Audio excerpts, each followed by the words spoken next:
इस संसार में जो असभ्य लोग होते हैं, असभ्य मतलब गंवार लोग, उनकी बात तो छोड़ दीजिए, सभ्य लोगों को, शिक्षित लोगों को, विद्वान लोगों को, अच्छे लोगों को, श्रेष्ठ लोगों को दारू पीना किसने सिखाया, ये जानते हैं? आज हमारी कथा वहीं से शुरू हो रही है। यहाँ बहुत लोग विद्वान बैठे हैं, हमारी बेटियां भी हैं, सब लोग हैं, कथाओं को जानते होंगे। आजकल टीवी सीरियलों में, मोबाइलों में हमारे पुराणों की कथाएं चलती रहती हैं, वो सीरियल बन के, तो बहुत कुछ सीखने को मिलता है उससे। आप लोग जो जानते हैं बताएंगे। देवताओं के गुरु, देव गुरु का नाम क्या है? देवलोक स्वर्ग लोक का गुरु इंद्रदेव तो राजा है।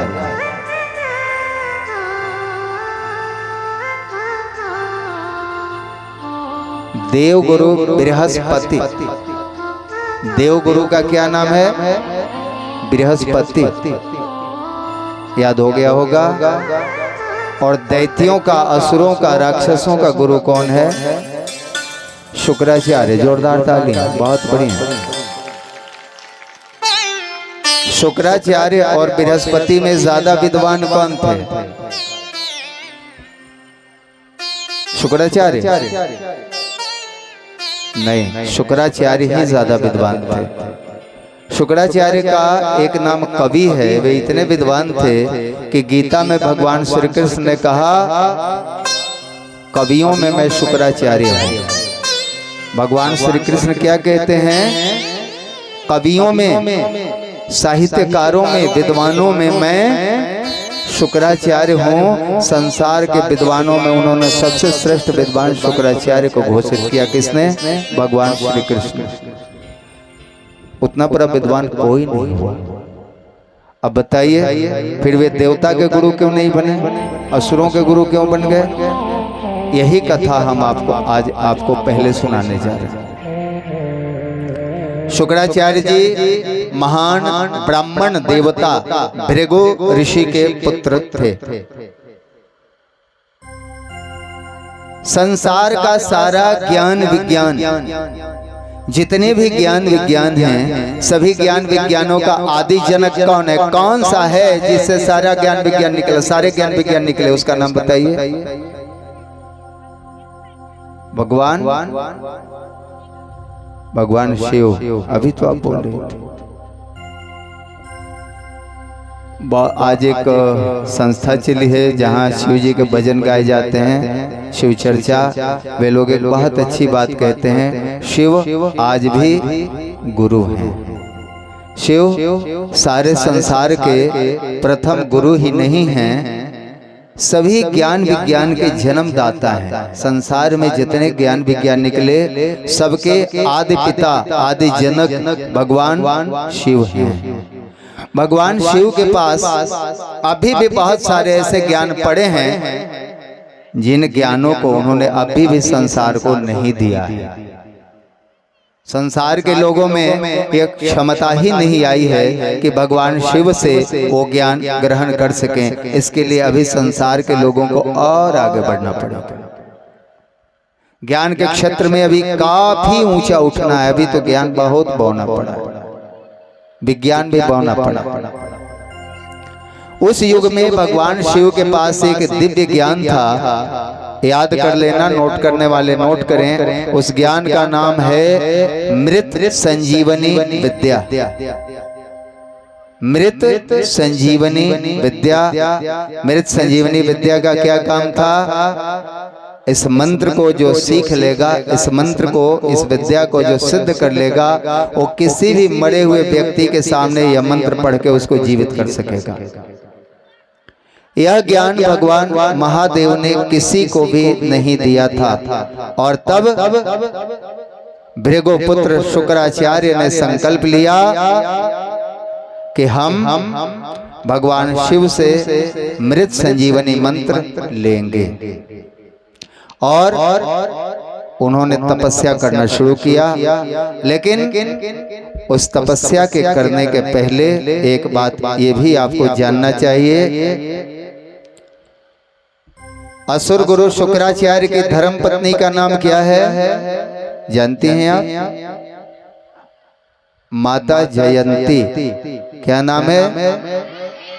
और माता जयंती देवराज इंद्र की पुत्री हैं, देवराज इंद्र की बेटी हैं माता जयंती, जो कि शुक्राचार्य की धर्म पत्नी बनती हैं। बाद में शुक्राचार्य से उनका विवाह होता है, आर्ष विवाह होता है, जो सबसे महान विवाह कहा जाता है, ब्रह्म विवाह।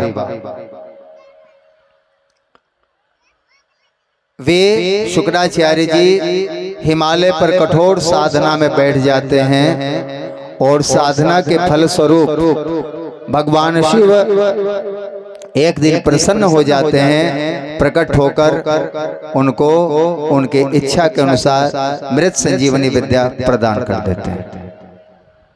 जैसे ही मृत संजीवनी विद्या प्राप्त करते हैं शुक्राचार्य जी, वे वहां से अब थोड़े गर्व में, थोड़े गुमान में और थोड़े अहंकार में, इतनी बड़ी शक्ति मिल गई उन्हें कि थोड़ा अहंकार भी हो गया।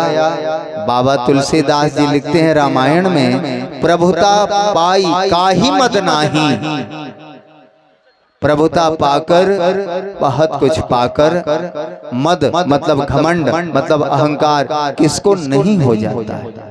और शुक्राचार्य जी को भी अहंकार हो गया। वह ब्राह्मण देवता जो संसार के लिए सबसे पूज्य देवता होने की क्षमता रखता था, अहंकार हो गया। वह हिमालय के रास्ते लौटने लगे अपने नगर में। रास्ते में एक वनवासी गांव में, एक जंगली गांव में एक पेड़ के नीचे बैठकर कुछ असभ्य लोग, गंवार लोग कुछ पी रहे थे। भूख लगी थी, कितने वर्षों तक शुक्राचार्य ने तपस्या की थी, इसलिए उन्हें भूख लगी थी। उन्होंने सोचा कि अब तो भूख तपस्या खत्म हो गई है, चलो कुछ इन लोगों से मांग के खाते पीते हैं। वे गए, उन्होंने कहा भाइयों हमें भी कुछ खिलाइए पिलाइए। वे लोग डरने लगे, आप कौन हैं? आपका चेहरा तो तेज से चमक रहा है, आप तो ऋषि लग रहे हैं, आप तो ब्राह्मण लग रहे हैं। उन्होंने कहा हम ब्राह्मण हैं। शुक्राचार्य कहते हैं कि हम ब्राह्मण हैं, हम ऋषि हैं, हम तो भगवान शिव से मृत संजीवनी का ज्ञान लेकर आ रहे हैं, लेकिन काफी भूख लग गई है, लंबे काल तक ध्यान साधना करनी पड़ी है, कुछ खाने को नहीं मिला है, कुछ खिलाइए पिलाइए। उन्होंने कहा वनवासियों ने कि हे गुरुवर, हे ब्राह्मण देवता, आपके लिए खाने पीने लायक हमारे पास कुछ नहीं है, हम जो खा पी रहे हैं ये गंदी चीजें हैं।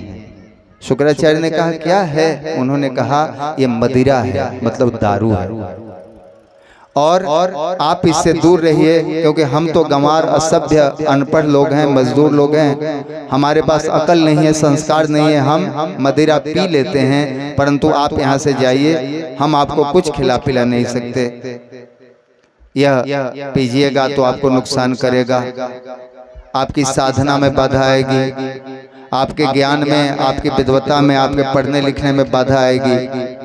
इतना तो जानते थे वे दारू पीने वाले लोग कि अच्छे लोगों के पीने की चीज नहीं है। इतना तो पीने वाला भी उस युग में भी जानता था और आज भी जानता है कि शराब अच्छे लोगों के पीने की चीज नहीं है। जितने भी लोग पीते हैं वे आज भी जानते हैं, उनको पता है कि वे शराब पीते पीते बुरे हो चुके हैं, खराब होते जा रहे हैं, उनको पता। ब्राह्मण शुक्राचार्य जी ने बार बार कहा कि हमें कुछ खिलाइए पिलाइए, लेकिन उन वनवासियों ने कहा हम नहीं पिला सकते। शुक्राचार्य ने कहा अरे पिलाओ, नहीं तो हम तुम्हें श्राप दे देंगे।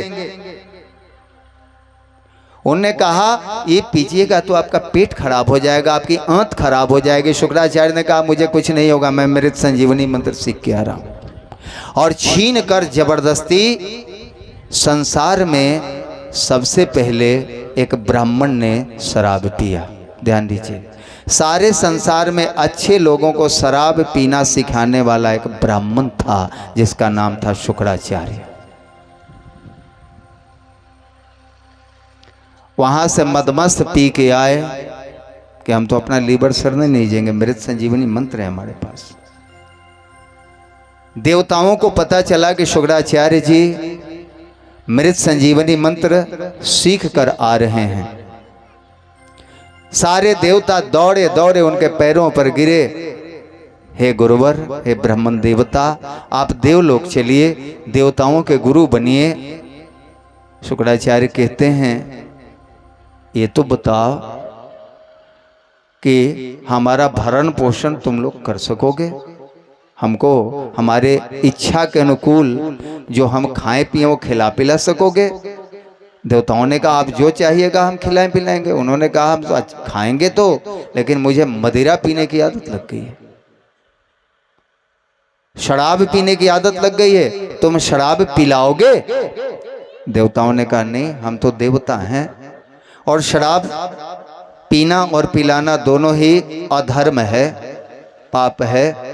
और हम देवता इसीलिए हैं क्योंकि हम अधर्म से सदैव बचते हैं। जब हम अधर्म ही करने लगेंगे तो कल हमें कोई देवता क्यों कहेगा?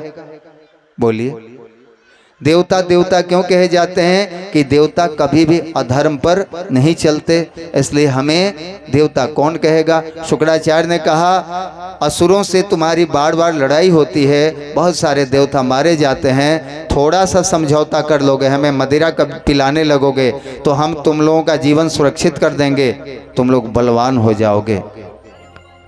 देवताओं ने कहा, जब हमारे पास धर्म ही नहीं रहेगा तो हम बलवान होकर और सुरक्षित होकर क्या करेंगे? जब धर्म ही नहीं रहेगा तो देवता रह के क्या करेंगे? देवताओं का काम कब है? धर्म के बाद की धर्म के पहले। देवता धर्म से बड़ा है कि धर्म देवता से बड़ा है? धर्म देवताओं से भी बड़ा है। संसार में सबसे बड़ा क्या है? धर्म। धर्म से बड़ा तो परमात्मा भी नहीं है, भगवान भी नहीं है, क्योंकि भगवान और देवता सब के सब धर्म के दास हैं, धर्म के सेवक हैं, धर्म के लिए ही ये हैं। इसलिए देवताओं ने शुक्राचार्य को अस्वीकार कर दिया और इसीलिए शुक्राचार्य असुरों के पास गए, दैत्यों के पास गए, राक्षसों के पास गए, उनसे कहा, हमें मदिरा पिलाओगे? उन्होंने कहा, गुरुजी चलिए ना, कितना दारू पीना है। राक्षसों ने क्या कहा? गुरुजी, हमारा जीवन सुरक्षित रहे, हम मजबूत रहें, बलवान रहें, सारे संसार पर रंगदारी कर सकें, इसलिए हम भी दारू पिएंगे और आपकी को भी पिलाएंगे। आंधर गुरु बाहिर चेला मांगे गुड़ तक।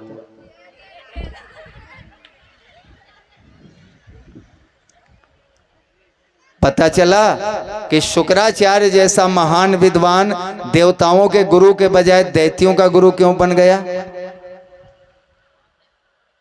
ये पता चला ना। अब ये प्रश्न कोई आपसे पूछे कि शुक्राचार्य दैत्यों के गुरु क्यों बन गए, तो उत्तर तो अब आप सब लोग दे सकेंगे।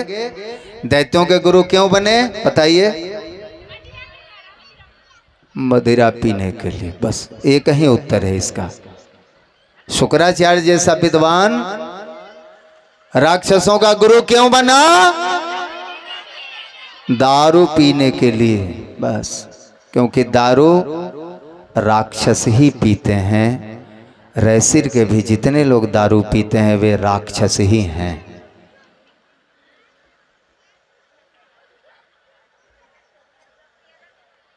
लेकिन फिर हम आपको बताएं, सारे संसार को, अच्छे लोगों को दारू पीना एक ब्राह्मण ने सिखाया जिसका नाम है शुक्राचार्य।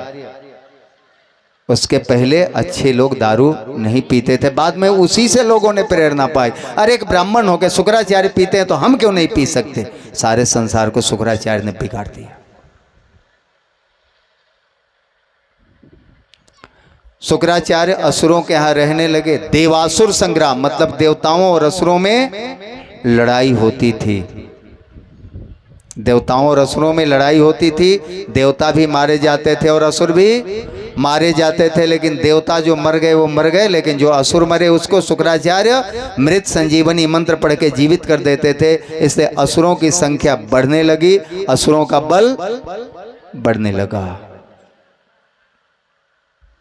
ऐसे में देवताओं ने एक योजना बनाई कि हमारे बीच से कोई बालक असुर लोग जाए और असुर गुरु को प्रसन्न करके मृत संजीवनी मंत्र सीख ले, तो हमारे यहाँ आके भी वो मृत संजीवनी मंत्र पढ़ के मरे हुए देवताओं को जीवित कर सकेगा। और देवगुरु कौन है? देवगुरु, देवगुरु का नाम क्या है? बृहस्पति। बहुत अच्छी बात है कि याद सबको हो रहा है। देवगुरु बृहस्पति का एक छोटा सा बालक था, पुत्र था, वो भी ब्राह्मण। एक ब्राह्मण दारू पीने के लिए बर्बाद हो गया और एक ब्राह्मण सारे संसार के कल्याण के लिए देवताओं के यहाँ कष्ट सह रहा है। जो ब्राह्मण कष्ट सह रहा है, गौ माता की रक्षा में निरंतर लगा हुआ है, देवताओं की रक्षा में लगा हुआ है, वह भी पूज्य ब्राह्मण है, देवगुरु बृहस्पति। और एक ब्राह्मण सारे संसार को बर्बाद करने के लिए तुल पड़ा है। समझ लीजिए, देवगुरु बृहस्पति का ब्राह्मण बालक, ब्राह्मण पुत्र का नाम था कच्छ। क्या नाम था? कच्छ नहीं, कच्छ, KACH। अंग्रेजी के स्पेलिंग से समझ में आ गया हो, कच्छ उसका नाम था। उस समय वह बालक 5 साल का बहुत नन्हा मुन्ना था। उसने कहा, देवगणों, असुरलोक मैं जाऊंगा और असुर गुरु को प्रसन्न करके मृत संजीवनी मंत्र मैं सीखूंगा। और बालक देवताओं का, अपने माता पिता का आशीर्वाद लेकर, देवराज और अन्य लोगों का आशीर्वाद लेकर असुर लोक गया और देवगुरु को प्रसन्न करने लगा। देवगुरु, हम आपके शिष्य बनना चाहते हैं, आपसे शिक्षा ग्रहण करना चाहते हैं। असुर गुरु कहते हैं, हम तुम्हें नहीं सिखा सकते। क्यों नहीं सिखा सकते? हम असुरों का खाते हैं, असुरों का। तुम्हारे बाप दादाओं ने तो हमें पिलाया नहीं। अगर तुम्हारे बाप दादा मुझे पिलाए होते तो मैं यहां क्यों आता? इसलिए वापस लौटो। अब निराश हो गया, लेकिन बुद्धिमान बालक कभी निराश नहीं होता। बुद्धिमान बालक हर विपरीत परिस्थिति में अपना रास्ता खोज लेता है। उसने कौन सी बुद्धिमानी की? असुर गुरु शुक्राचार्य की धर्म पत्नी का नाम क्या था? और जयंती कौन है?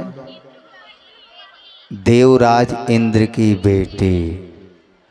और इस नाते जयंती उसी स्वर्ग से आई है जिस स्वर्ग से कच्छ आया है।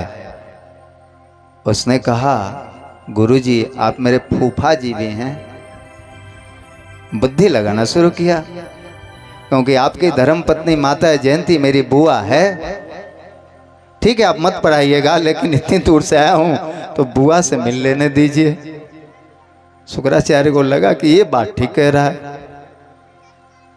और आवाज सुन लिया पीछे से जयंती ने कि कोई कह रहा है कि जयंती मेरी बुआ है। और माताओं बहनों से पूछ लीजिए कि इन्हीं के नैहर से कोई आ जाए तो कितना आनंद आता है,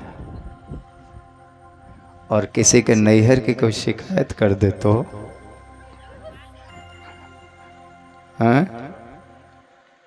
आग लगा देते। और जयंती को भी लगा, अरे हमारे नैहर से स्वर्ग से कोई बालक आया है। दौड़ी दौड़े आई, कौन आया है? जाके दौड़ के बुआ के चरणों में गिरा। वो राजा की बेटी है, और कच्छ ब्राह्मण का बेटा है, वो भी ब्राह्मणों के गुरु का।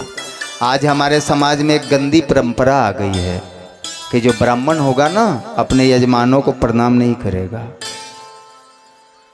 इसीलिए ब्राह्मणों का पतन हो रहा है। ब्राह्मणों के बालकों को आज आशीर्वाद ही नहीं मिल रहा है। ब्राह्मणों ने अहंकार के चलते, जो ब्राह्मण अपने को मानते हैं, अपने बच्चों को सिखाते हैं किसी को प्रणाम मत करना, पैर मत छूना, ये तो छोटी जाति वाले हैं। यही नहीं, यहाँ तक सिखाते हैं कि किसी के घर में पूजा कराने जाओ तो उसके घर का भात मत खाना, पूरी और रोटी खा लेना। प्रणाम मत करना, क्योंकि तुम श्रेष्ठ हो, ब्राह्मण हो। और वह ब्राह्मण का बालक एक बिना मतलब के केवल प्रणाम करने से कितनी शक्ति और कितना आशीर्वाद मिल जाता है, उस आशीर्वाद से वंचित रह रहा है और ब्राह्मणों का नाश हो रहा है। ये नियम नहीं था। ब्राह्मण के बालक को भी अगर घर गांव में कोई दलित भी है तो उसका भी चरण छूना चाहिए। उस दलित बुजुर्ग का आशीर्वाद अगर ब्राह्मण के बच्चे को मिलेगा तो ब्राह्मण का बच्चा भी महान बनेगा। ब्राह्मणों ने अपनी प्रगति रोक दी है। अपने यहाँ का आशीर्वाद वरदान जो मुफ्त में मिलता है उसको ब्राह्मणों ने बंद कर दिया है, ताला लगा दिया है। इतनी मूर्खता आ गई है आज के तथाकथित ब्राह्मणों के सिर पर। उसे सुधारिए।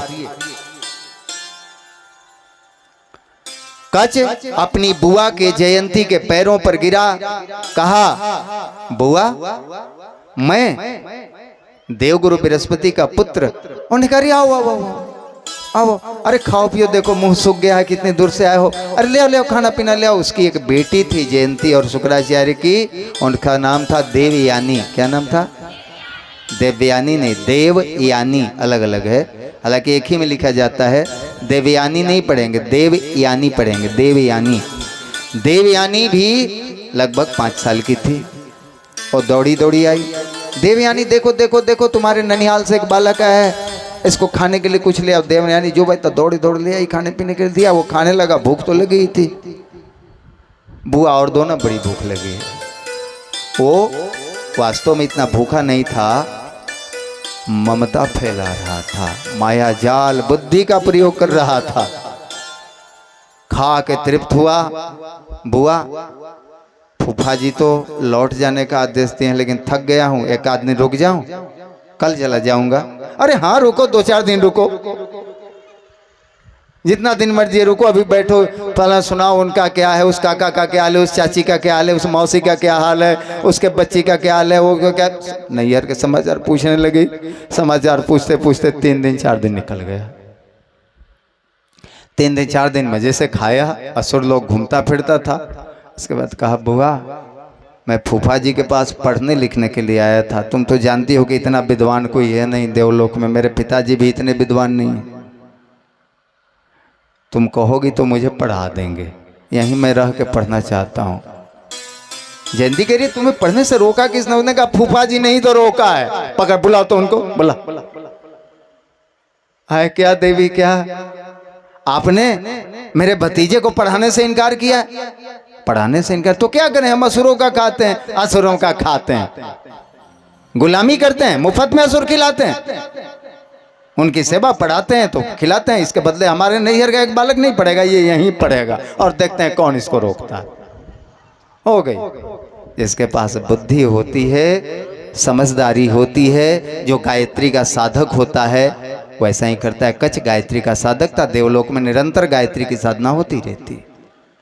पढ़ने लगा, लेकिन कुछ ही दिनों में पता चल गया असुरों को कि कच मृत संजीवनी मंत्र सीखने आया है। इसलिए असुरों ने एक दिन गाय चराते समय जंगल में कच को तलवार से काट दिया, शरीर के खंड खंड टुकड़े टुकड़े कर दिया और जहां तहां खाई में फेंक दिया।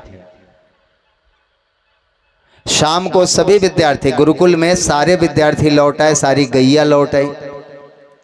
देवयानी शुक्राचार्य की बेटी देवयानी है ना, आप तो पहले ही से जानते। देवयानी ने देखा, अरे सारे विद्यार्थी आ गए, कच नहीं दिखाई दे रहा है। उसने माँ से कहा, माँ जयंती से, माँ आज कच नहीं है। माँ ने कहा, देखो कहाँ, देखो पिताजी को बोलो। हो गई, पिताजी आज कच नहीं दिखाई दे रहा है।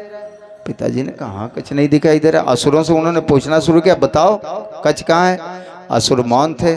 संदेह हुआ, उन्होंने आंख बंद करके दिव्य दृष्टि का प्रयोग किया और दिव्य दृष्टि का प्रयोग करते ही उन्होंने देखा, रोने लगे कि इन्हीं असुरों ने कच को मार डाला है। देवयानी कहती है, तो आपका मृत संजीवनी मंत्र केवल इन दुष्टों के लिए, कच के लिए नहीं है। आपका शिष्य है वो। और यहीं बैठे बैठे शुक्राचार्य ने मृत संजीवनी मंत्र पढ़ा, ध्यान किया, संधान किया कच का। कच के शरीर के सारे खंड जंगल में जुड़ गए, कच आ गया, ठीक हो गया। फिर कच्छ पढ़ने लगा। कच्छ मौके की तलाश में था कि गुरुजी को कब प्रसन्न करें और मृत संजीवनी मंत्र सीख लें। लेकिन असुरों को फिर खटका। असुरों ने सोचा ये बार बार ये कभी न कभी सीख लेगा, इसलिए असुरों ने कच्छ को दोबारा मारा। मार के नदियों में फेंक दिया, कभी बाघ को खिला दिया, कभी चील कौओं को खिला दिया। बार बार लगभग 100 बार कच्छ की हत्या, कच्छ का वध असुरों ने किया। कितना बार? 100 बार कच्छ को मारा गया। और हर बार देवयानी याद कराती थी और गुरुजी मृत संजीवनी मंत्र पढ़कर कच्छ को जीवित कर देते थे। और इतना करते करते 20 साल गुजर गया। 5 साल का कच्छ अब 25 साल का जवान हो चुका था। और देवयानी भी 5 साल की चुलबुली कन्या अब 25 साल की युवती हो चुकी थी, जो लजाने शर्माने लगी थी, सकुचाने लगी थी। अंत में असुरों ने एक ऐसा घिनौना षड्यंत्र किया कि अब चाहे जितना भी इसको मारें, जितना भी इसको मारें, गुरुदेव जिंदा कर रहे हैं तो ऐसी युक्ति से मारें कि गुरुदेव चाह को भी इसको जिंदा नहीं कर पाए। शुक्राचार्य असुरों के गुरु क्यों बने थे? फिर बोलिए। दारू पीने के लिए। आप सही बोल रहे हैं। कितना दारू पीते थे रोज?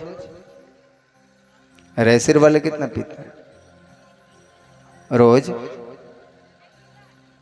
5 सेर, 5 किलो 10 किलो रोज पीते होंगे हर आदमी। इतना भी नहीं पीते तो काहे के लिए पीते हैं? शुक्राचार्य रोज 32 सेर दारू पीते थे।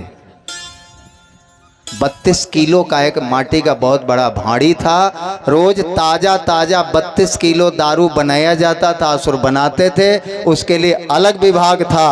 शुक्राचार्य का मदिरा विभाग। 24 घंटा में उनका 32 किलो दारू चुवा के निकाल देना है ताजा। और शाम में खा पी के सबको पढ़ा लिखा के और पूरा का पूरा 32 सेर का भांडी उठाते थे और गटागट पी के सो जाते थे। शुक्राचार्य जी कितना दारू रोज पीते थे? तो रैसिर वाले 32 सेर न सही तो 16 सेर तो रोज पिए। 16 सेर न सही 8 सेर पीजिए, ये तो 1/4 है। इससे कम काहे के लिए पीते हैं? काहे के लिए अपनी इज्जत खराब करते हैं? एक देहाती कहावत है, जातो गवैनी भातो न खैनी।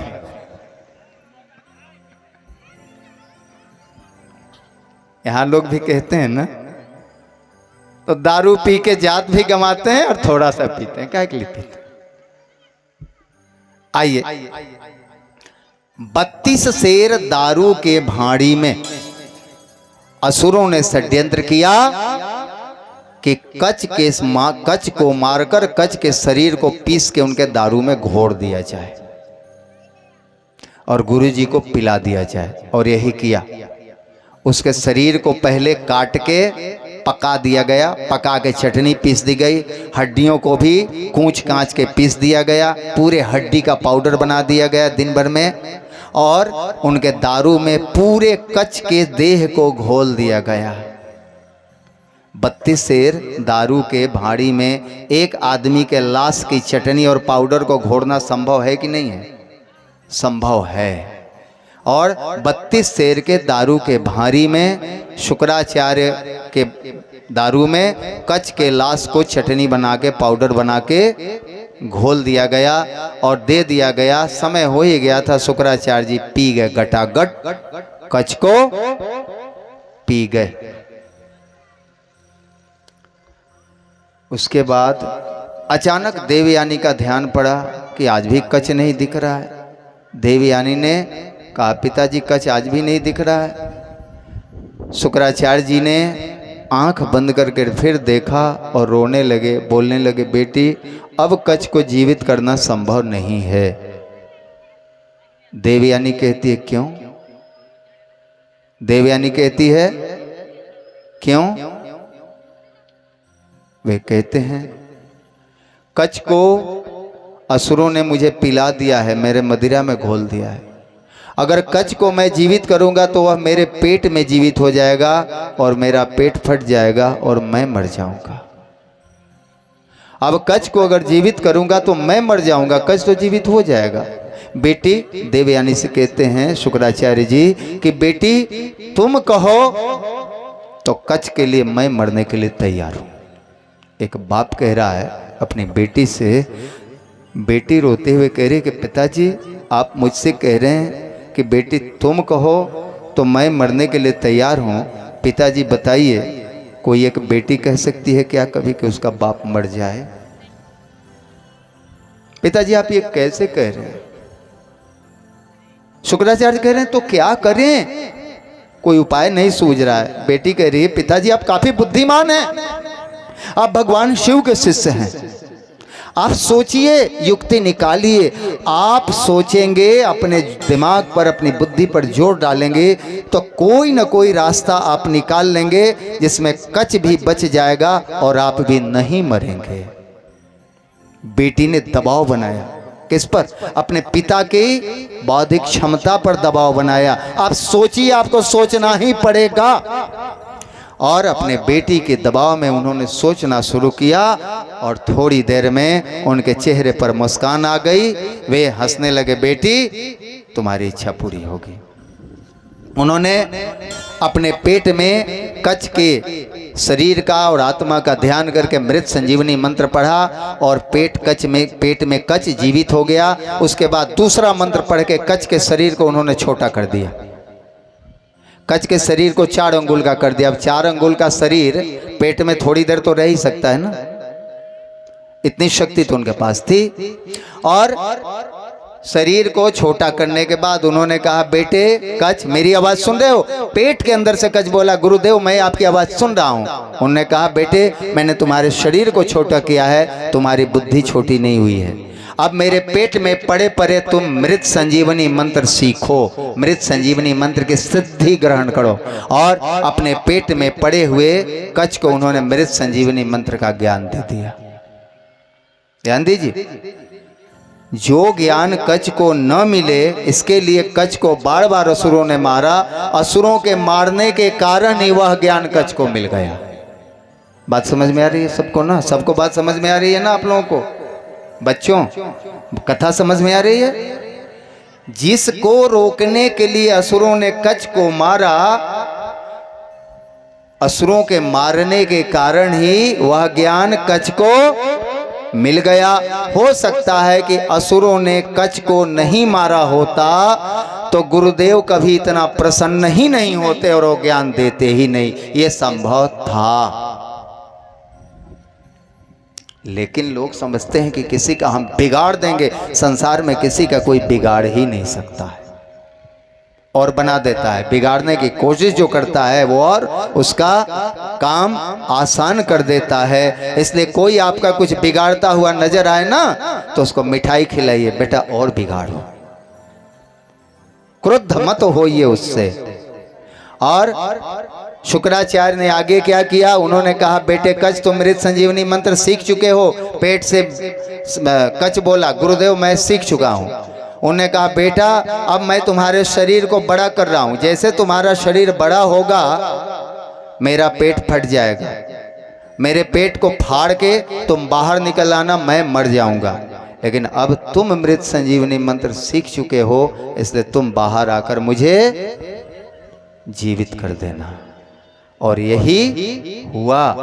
कच पेट फाड़ कर बाहर निकले, मृत संजीवनी मंत्र उन्होंने पढ़ा और उनके गुरुदेव शुक्राचार्य जी जीवित हो गए। बुद्धि का चमत्कार देख रहे हैं आप लोग। जब आदमी बुद्धि से काम करता है, समझदारी से काम करता है, अपनी बुद्धि का खूब प्रयोग करता है, खूब सोचता है, तो कोई ना कोई रास्ता निकल ही आता है। इसलिए जब भी शरीर में, स्वास्थ्य में समस्या में, संसार में, परिवार में कोई भी निराशा हो, उस समय निराश मत होइए, खूब सोचना शुरू कीजिए। मुस्कुराते हुए चेहरे के साथ कोई ना कोई रास्ता निकल ही आएगा। भगवान कोई ना कोई रास्ता निकाल ही देंगे। ये सभी लोग बुद्धि का प्रयोग करें। यही हुआ, कच जीवित हो गए।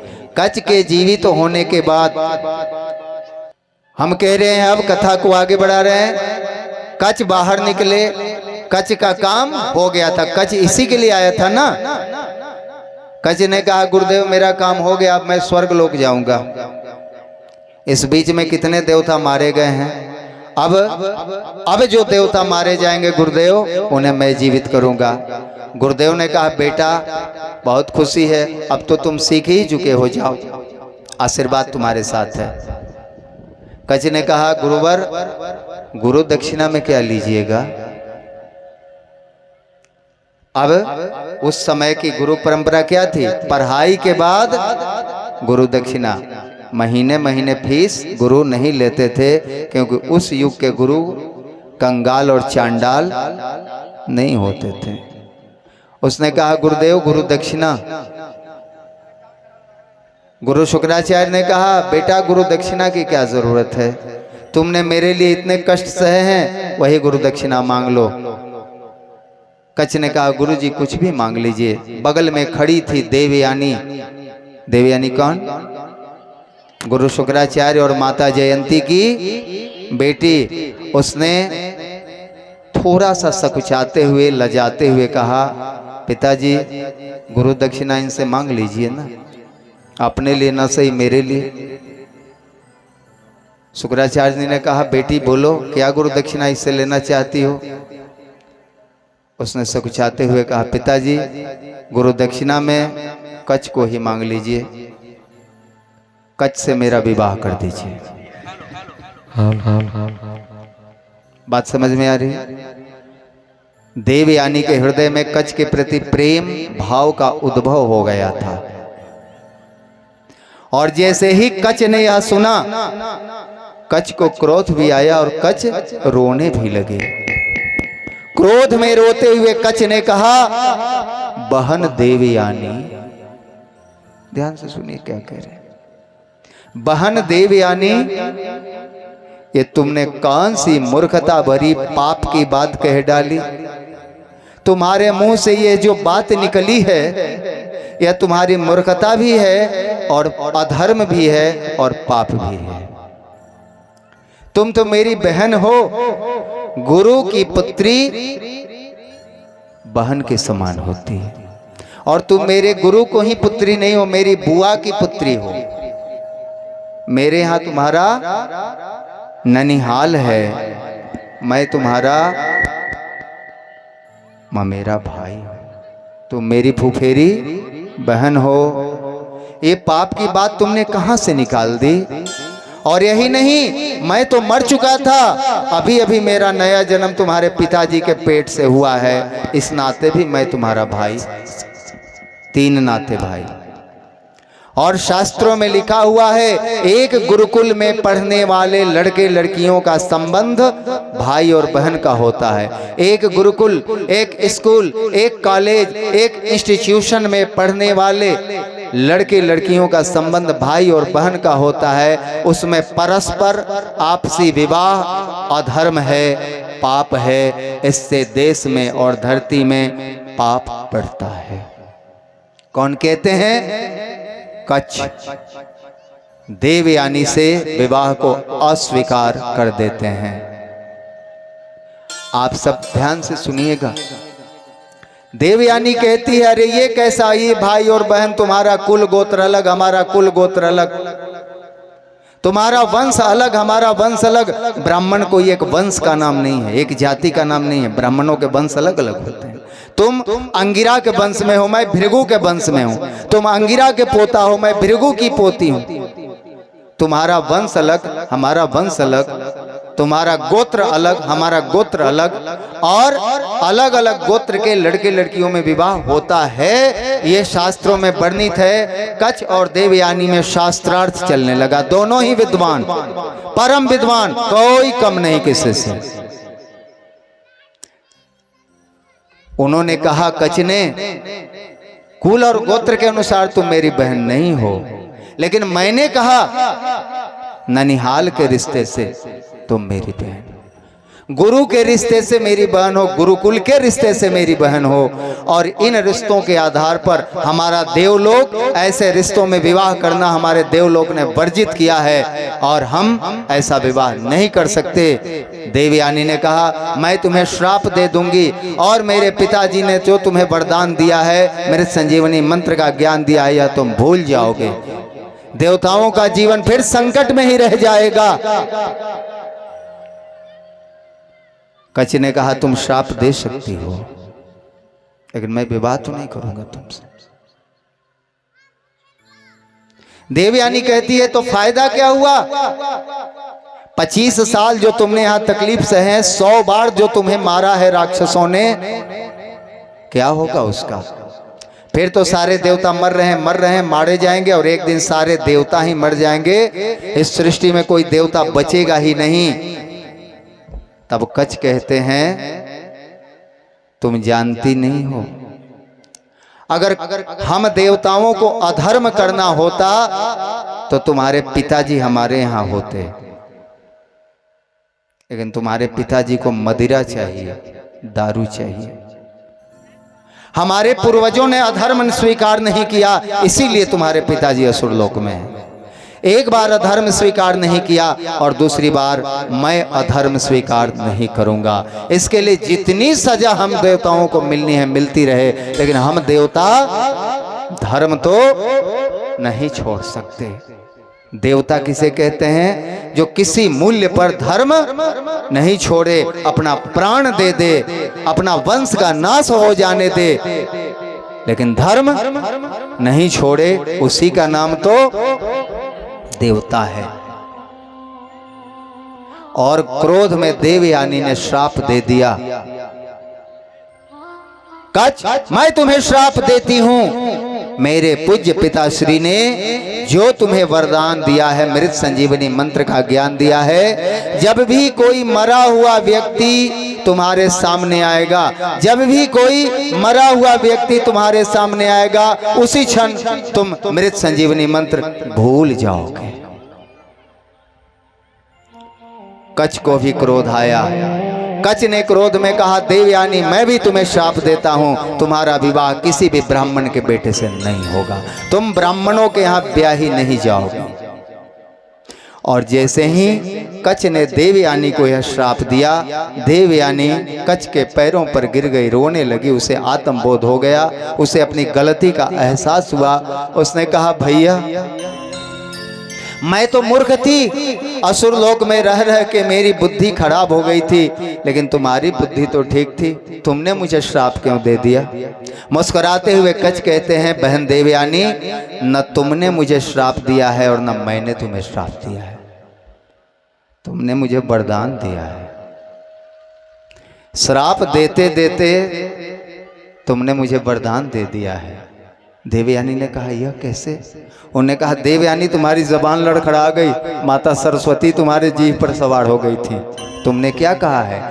जब भी कोई मरा हुआ व्यक्ति मेरे सामने आएगा तब मैं यह मंत्र भूल जाऊंगा। तुमने यह नहीं कहा है कि कोई जीवित व्यक्ति मेरे सामने आएगा तो यह मंत्र मैं भूल जाऊंगा। इसलिए मैं जीवित व्यक्ति को यह मंत्र तो सिखा सकता हूं ना, जीवित व्यक्ति को यह मंत्र मैं सिखा सकता हूं। और जो मेरा शिष्य होगा जिसे मैं मृत संजीवनी मंत्र सिखाऊंगा उस पर तुम्हारा श्राप लागू नहीं होता है, वह देवताओं को जीवित करेगा। ये कौन सी समस्या है? ये कोई समस्या है क्या? यहां भी कच की बुद्धि ने काम किया।